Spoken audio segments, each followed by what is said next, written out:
Hello, I'm Mike Lindell, and as you know, my passion is to help each and every one of you get the best sleep of your life. That's why I created my new Giza Dreams bed sheets.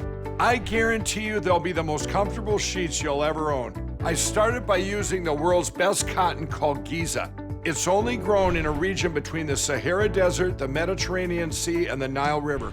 It's ultra soft and breathable, but extremely durable.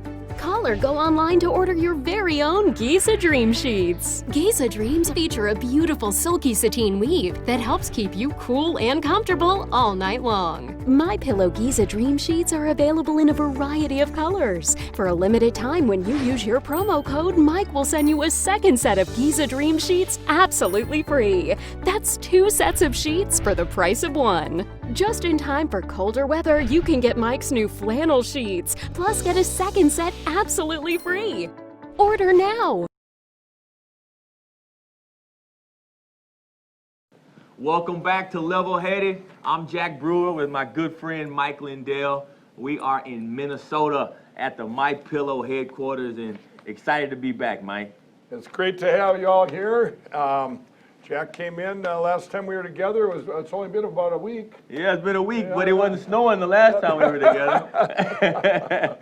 So I landed today, Mike, and you know, when Jose and I got off the plane and we saw all the snow, I looked over at him, he looked over at me and was like, this is not Florida. Right, that's absolutely right.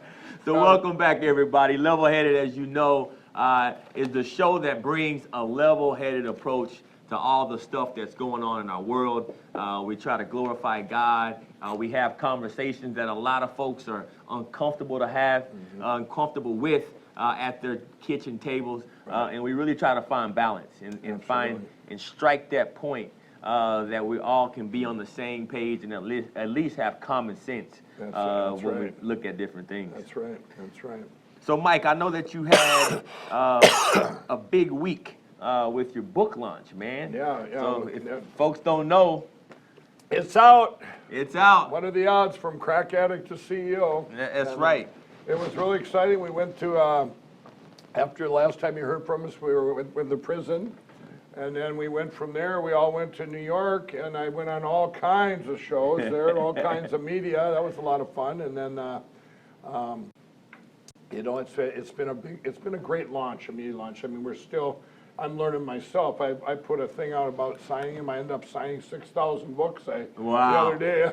I can sign 7 seconds per signature. That is amazing, Mike. So how's the reaction been, Mike? Your friends and your kind of close colleagues, because there's a lot of people close to you that are actually in this book. I've gotten the feedback that's meant the most, it's been coming from 5 different areas. The one is the people that grew up with me go, wow, I didn't realize what you were going through. You know, they just seen it from the outside. You know, all the stuff that goes through people inside when you go through things, because I put it right out there, all my feelings, everything in the book, what I was going through. They couldn't believe I had Tommy Harris that was with us. He read the book cover to cover from last week. And he sends me a text and he says, Mike, this is just incredible. It's going to help so many people. I said, Tommy, that means a lot coming from you. Yeah. You know?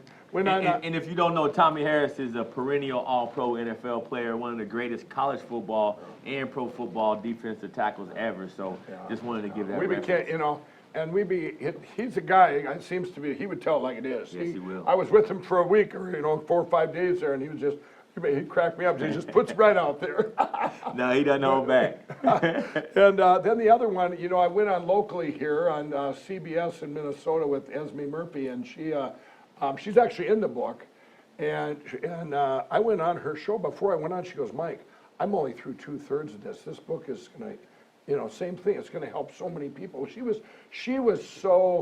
I guess she reads a lot of books. She's very smart. She says, this is incredible, you know, writing this book. And, you know, what she couldn't believe is she goes, who keeps evidence that all this stuff happened, you know, all these 14-month experiences and all this, but one of the things that she goes, I kept a Hardee's bag where it's written on there where the mafia was going to kill me back in 1980, and I owed him money for football bets. I saw that. And she puts it on the screen, she goes, who keeps that?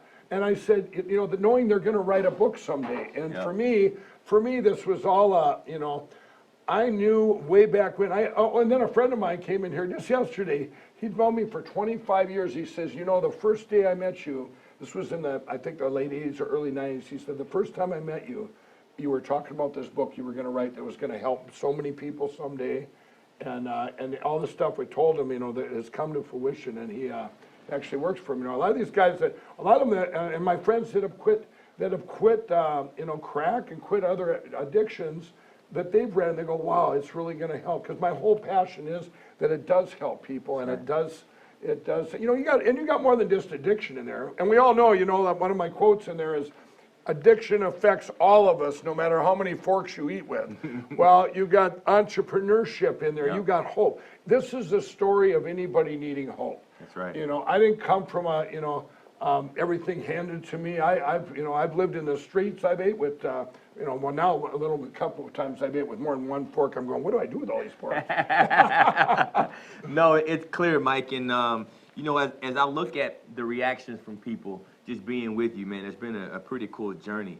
And, you know, you were on Fox Business and Yahoo Finance and Newsmax, and you've been on with Sean Hannity, Maria Bartiromo, Charles Payne, some of the biggest names, biggest broadcasters on every network. And what it was really, for me, the story about, you know, when I went on Sean Hannity, he's my friend, Sean, and anyone that knows his show, you know, the one time I was on a show, he goes, Mike, tell us your story. We have 1 minute left. and here's, you know, it was probably the biggest show in the country, right. the radio, and he kept me on for 37 minutes. Wow. You know, I couldn't believe it. I'm going, Mike, you want to come back for after the break? You know, and just being able, because he knows, we talked in between, and we talked about addiction, we talked about the hope, we talked about politics, we talked about all kinds of stuff in between. This is going to help so many. Yeah. And that's why I think that's why I didn't ask him, you know, Sean, you didn't keep me on just because we're, you know, friends. Yeah. He kept me on because the message needs to get out there. Needs to get out there. It needs to get out there. And that's so true. And I watched one of your interviews that really struck me, because people see this and they think about, you know, Mike Lindell, who was a crack addict, but it's so inspirational to hear your story in business and all the things you went through. So there's a one particular interview I wanted to have our audience listen to, and that was with Charles Payne, on making money with Charles Payne, because they really focused on that business side. Part of it. Yep. Check this out. So I think, how can you go from being a crack addict to a multi-millionaire? Just ask Mike Lindell. Lindell, he's otherwise known as the My Pillow guy. I'm sure you know him. Self-made man, pulled himself up by the bootstraps. He built his empire from scratch with a foundation of sobriety. Mike joins us now to share his story. By the way, his new book, What Are the Odds? From Crack Addict to CEO. And by the way, very innovative cover with the changing of the. Mike, first of all, congratulations. Thank you. You know, I've heard bits and pieces about your story. I'm thrilled that you put it in a book. Explain to the audience, like, how did you go down this route in the first place? Well, you know, all addiction, this is my belief, that it's not a disease. It comes from wounds in childhood, trauma, could be a divorce, fatherlessness, these things that manifest from childhood. My parents divorced when I was 7. I got put into a new school and trying to fit in, and all of a sudden your self-worth goes down. And I think then I couldn't talk. I wouldn't talk to people, like strangers or people I didn't know, because you don't get rejected if you don't talk. Right. And I got into cocaine then in the early 80s, where then I could talk. And then well, hold on. Were you in school after you came out of school somehow? I came out of school, I got into, you know, started cocaine, and then I was a very functioning addict for 20 years, raised a family. And by the way, in the book too, I have all kinds of entrepreneurs. I've always been an entrepreneur, so I never gave up. I tried all kinds of different things, some successes, learned by my failures, and then, but it turned to crack cocaine in the early 2000s. And so you were able to deal with powder cocaine. You were with so-called functioning to a degree. I'm sure it's still impacting your life. I'm not, you know, any addiction is going to eventually, you know, affect you. You know? But the crack is what really. The crack is a different drug. I mean, it's very. Very paranoia. It's very, anybody that says, I invented the pill in 2004 and quit crack in 2009. and everyone's going, what? You know, well, there were two separate parallel tracks, and when I invented the pillow, about a year, I put everything I had into, you know, because it made me feel good. You know, that self-worth, and I am someone then. When I sold my first pillow, I'm going, people are coming up and they're going, wow, this changed my life. Well, it made me feel good. It wasn't about the money. Right. And I went, you know, but so the acceptance part of it made you feel good? In other words, society... That I had done something good. You so know, you broke through that shyness that you had? Well, I didn't break through that till after I quit. You do pretty good in those commercials. You look like you broke through it. I mean, I'm opening my medicine cabinet and there's you, Mike Lindell. How you doing? You're looking good. I'll tell you, after God set me free of my addictions in January 16, 2009, 11 years ago yesterday, and when I was set free, that I still had where I couldn't really talk to people. I didn't feel good about myself. And we got up to we were still battling back to get my company back. There was so much betrayal. Well, then I did an infomercial. I told my friends and family, let's all pool our money and do an infomercial. If no boxers will take us. And we did that, and the first night we went to film, I just wanted a real audience and me to be in it. And the producer the night before, he texted the other guy, said, this guy's the worst I've ever seen. He'll never make it on TV.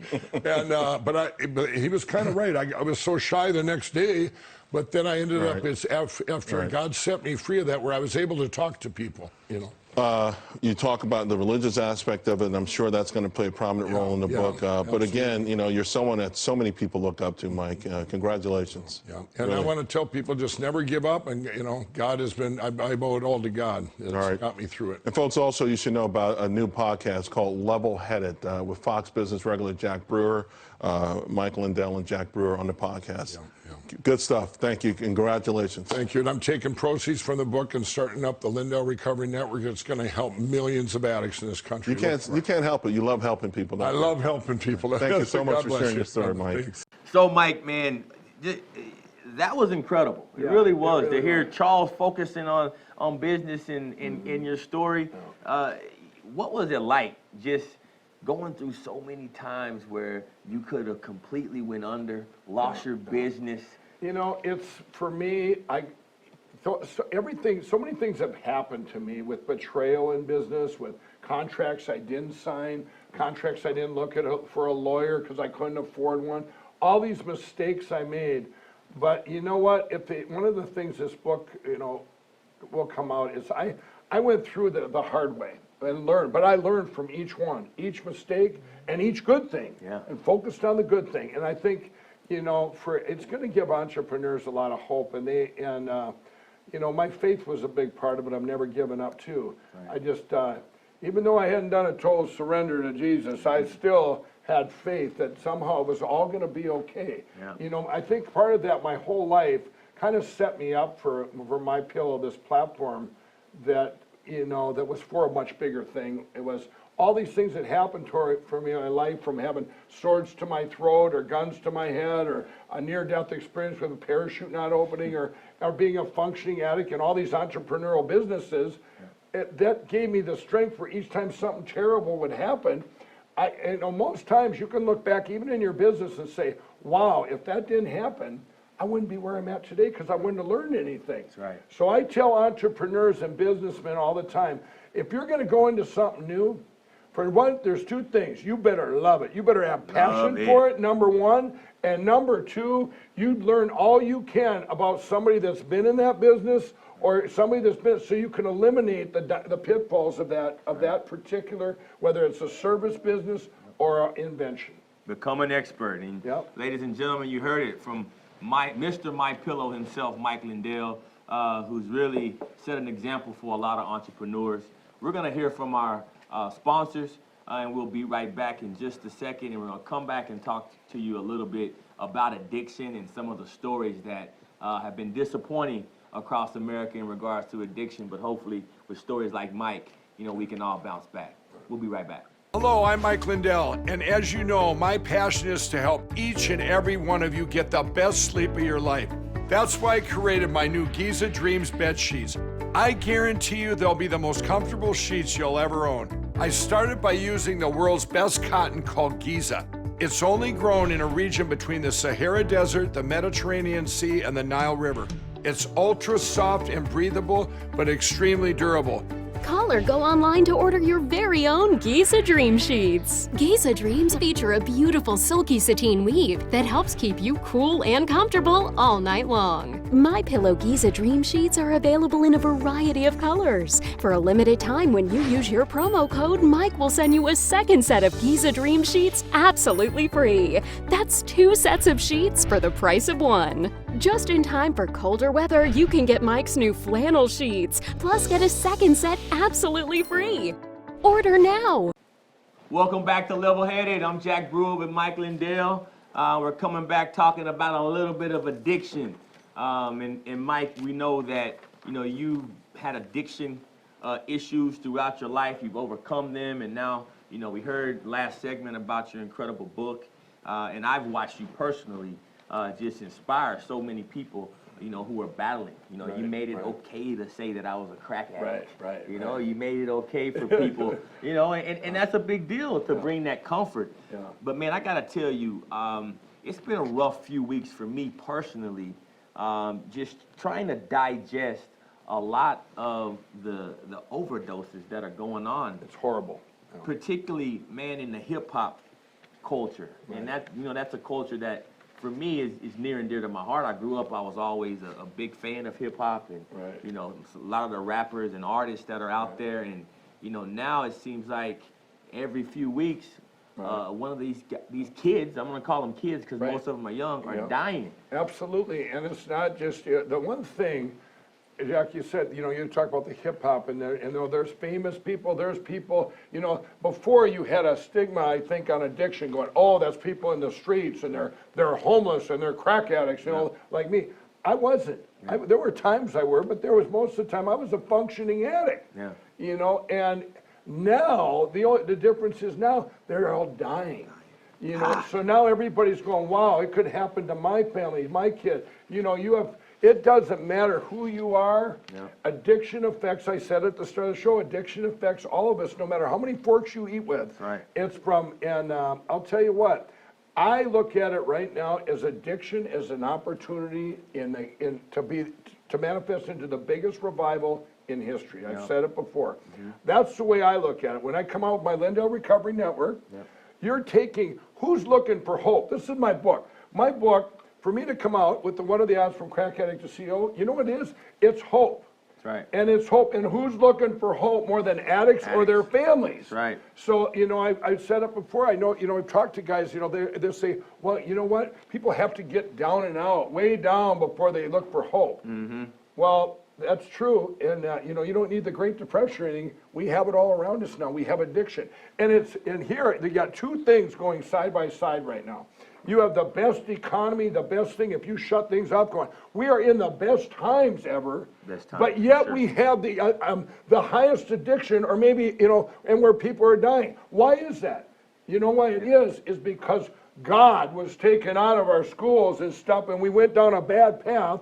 And addiction is now the platform, or the opportunity to get people have the biggest revival for Jesus in the history of the world. And to that point, and you're exactly right, because culturally now it's being pushed and accepted for a lot of these young kids to be on opioids, to pop pills. Yeah. And so, for example, just less than a month ago, 21-year-old rapper who I happen to know personally, which, it's tough to even talk about this, but her name was Lexi Allergy, young, beautiful girl, hip-hop artist.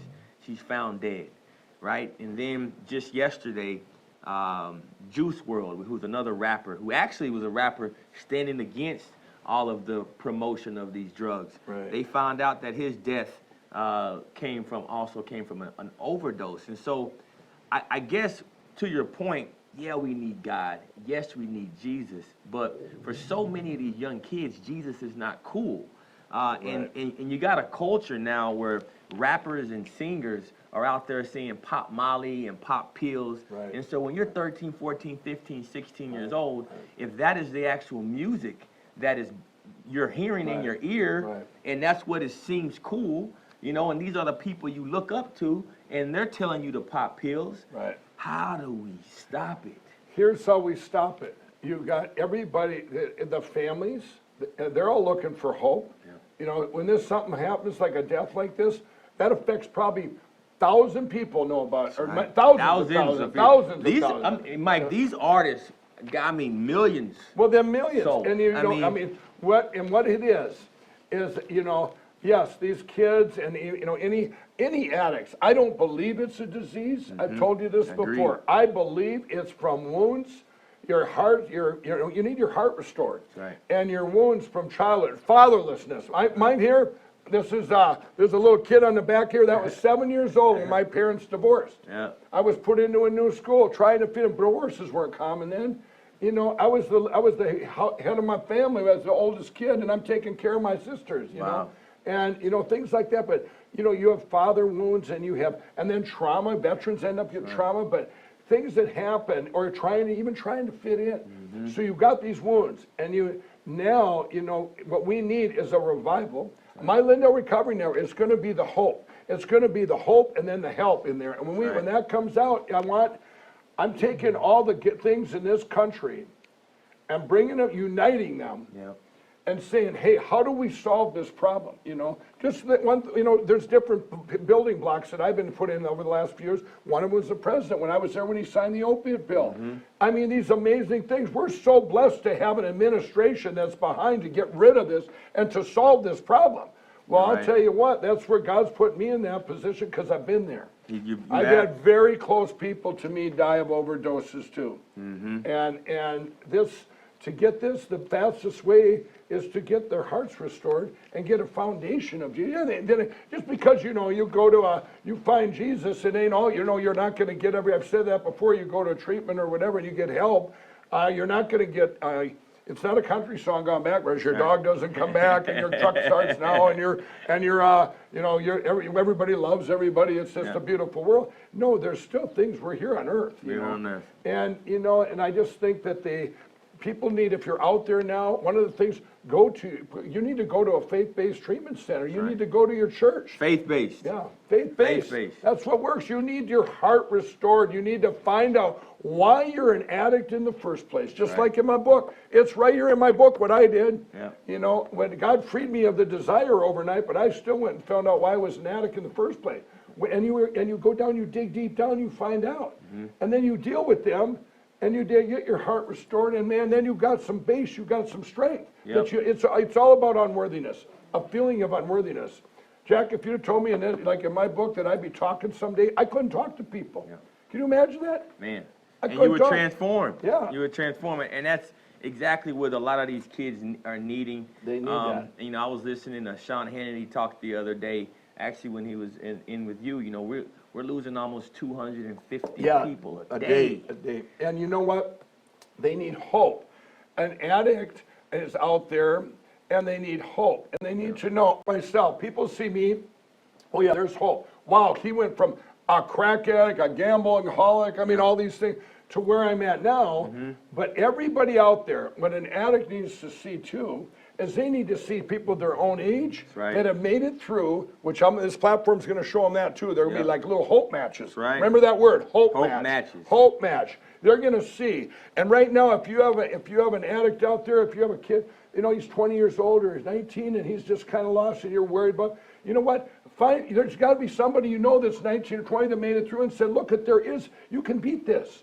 They need to know. They might say, I don't care about that, whatever, but deep down they're going, like all my friends that were crack addicts, they all quit. Every one of them. That is amazing. Every single one of them has quit. And some of them quit before you and after. Before and after. But I think that point is one that, you know, most of us, anyone who's watching out there, remember, it's our obligation to serve. And so what Mike's talking about, the revival that Mike's bringing up in regards to getting back to God, requires us, right? 250 people a day dying means each one of you and myself knows someone being affected by this addiction. So if we're not willing to go out there and lend a helping hand or try to get these folks some faith-based treatment, then these problems are going to continue to persist, because in the hip-hop world, and now I'm talking to all those rappers out there, you know, from the top, from Jay-Z to Sean Puffy Combs to whomever is listening right now,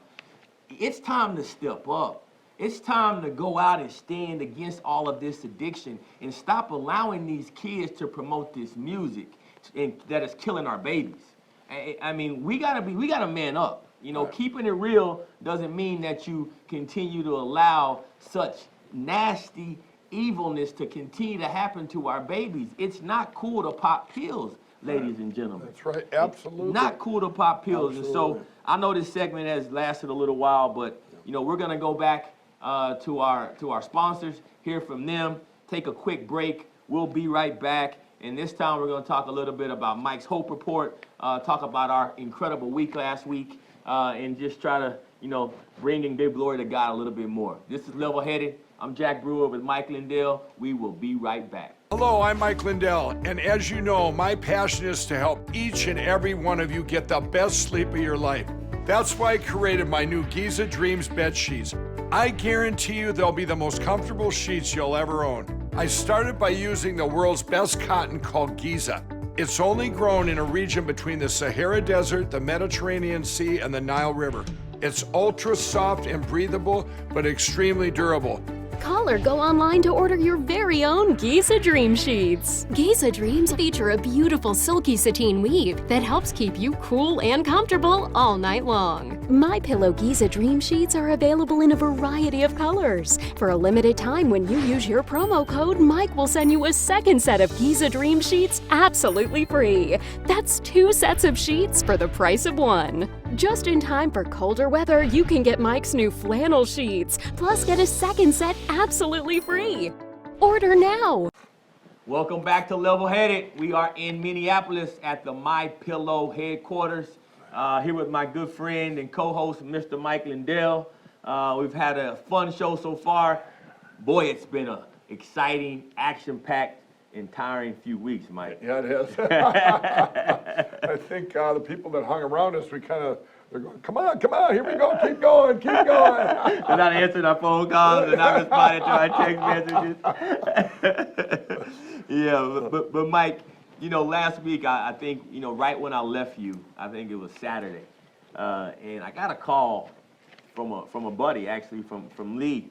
And he said, come over and have dinner with me. Oh, yeah. And I didn't have much going on, and so I go to Mar-a-Lago for dinner, not really knowing what to expect. I was just going to grab some food, and then about 30 minutes into dinner, here comes President Trump walking in. And so, you know, when I got there, it took about 45 minutes to even get in because of the security. Yeah. And I guess they had the policeman's ball. Okay. That same day, so there's like 3,000 people in this venue. Right. And so I walk in there finally, and I'm sitting down for dinner, and here comes President Trump, and he gets to the front of the place, everyone's standing, clapping, and then he does one of these to me with his finger. Did you go like this? I was like, I was kind of stunned at first. I was like, what's going on? And you know, I wasn't even thinking about the UFC fight. You know, I knew it was happening, but that was the last thing on my mind. So I walk over to the president, and he shakes my hand, you know, say, how you doing? Thank you for everything. And he was like, you guys should come watch the fight with me. And I'm like, okay. He was like, I got a big TV screen over here. He said, y'all come watch the fight with me. And it was right by where he lives, right by his house. Yeah. So, you know, there's hundreds of people in this restaurant. And so he leaves me, and then he goes and walks over about 3 tables away from me, and he's talking to Bill Belichick. Yeah. So I didn't even realize Bill was in the room. Right. And so I guess he asked Bill to come watch, because about an hour later, after the president went and freshened up, they asked me to come back, and I got a chance to watch the Conor McGregor fight with the president. Well, so then here I am. We had both left from New York, both of us, and so I'm somewhere in northern Florida, and I get a text from Jack, and he goes, I'm watching the fight with the president.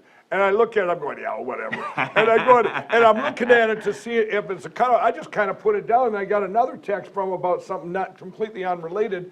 And I'm going, wait a minute, that isn't a cutout. I go, what do you mean? You asked me, was it a cutout? No, I put out there on my text, is this a cutout? Yeah, so, but that's pretty cool. And then Jack said, you know, they talked about, you know, you got to tell them about the you know, the stuff that, he knows what you're doing out there. Yeah. You know, he knows where, you know, where you come from, Yeah. how you got, you know, you go, wow, this stuff here, now it's all common sense when it comes to politics. That's one thing people need to know about this show. I come from a place, I didn't know anything about politics. I was an ex-crack addict, okay?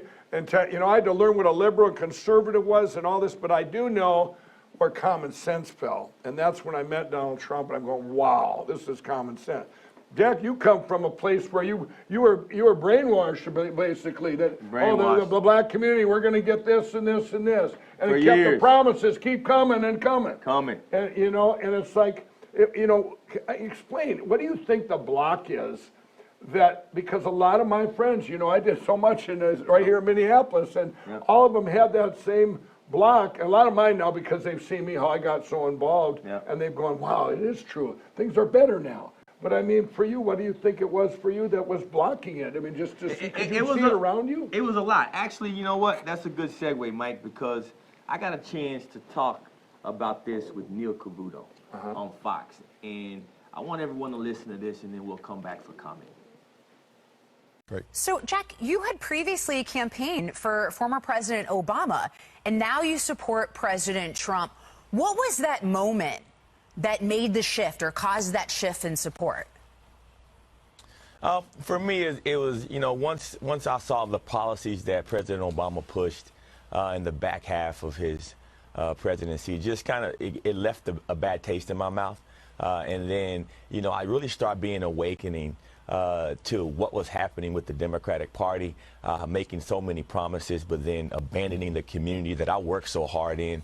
I work with kids that are underserved throughout the country and just try to help them. And then you see that, you know, the Democratic parties are actually the ones that were locking them up. You know, the 1994 crime bill, you know, Bill Clinton and Hillary Clinton pushing this rhetoric onto our country and just taking fathers out of the homes of black families across America. I said enough was enough, and I really started, you know, putting aside what my parents and grandparents taught me about sticking to the Democratic Party because they were the party for African Americans. You know, all that rhetoric sounded good back in the 60s, but the facts are is the policies just don't help. So you guys all heard, you know, I got a good conversation with my buddy Neil, and you know, it was amazing to see how the president reacted to me and the things that he was really sincere about. And, you know, he was asking questions, and, you know, I'm watching him, Mike, and you said something before about this.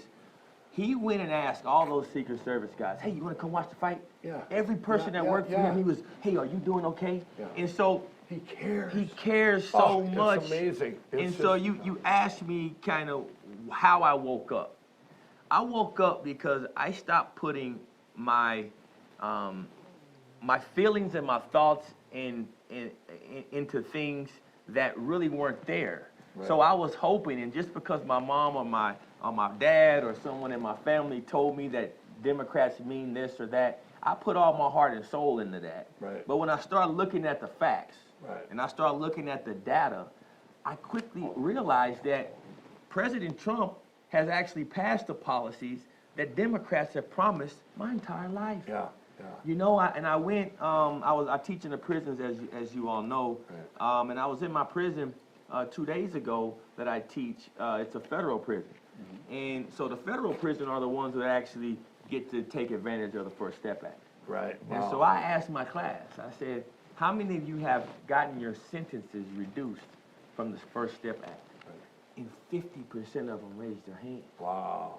And so you think about that. I'm here. I've become friends with these guys. You know, I'm right, here trying to help them make sure they don't go back to prison, and I right, care about them. Right. And so people that I'm actually touching are being affected by this right, president in positive ways. Yeah, absolutely. And we can't deny that because we may not agree with his tone, or we may not agree with how he speaks, because it's bigger than that. You know, one day Donald Trump will not be president, right, but the policies that he passes are working. Carry on. Are working. It's like me. I didn't know anything about, you know, I didn't think politics were important. Yeah. I really did. And then God put me in this position. I get a divine appointment in the summer of 2016 before he's elected. And then I go, wow, if it is important, I'm going all in. This is such common sense, because he was saying things to me about what he was going to do, bringing jobs back. You know, when I came out of my addiction, my friends were all unemployed. I got a president giving money to an evil empire. All the, you know, all kinds of terrible things. People are losing their houses. I had already lost mine. You know, but now, you know, now I look around me. I went in went all in 2016, and I went in on faith. And now I can look at people all around me and say, aren't you guys glad, you know, what he's done?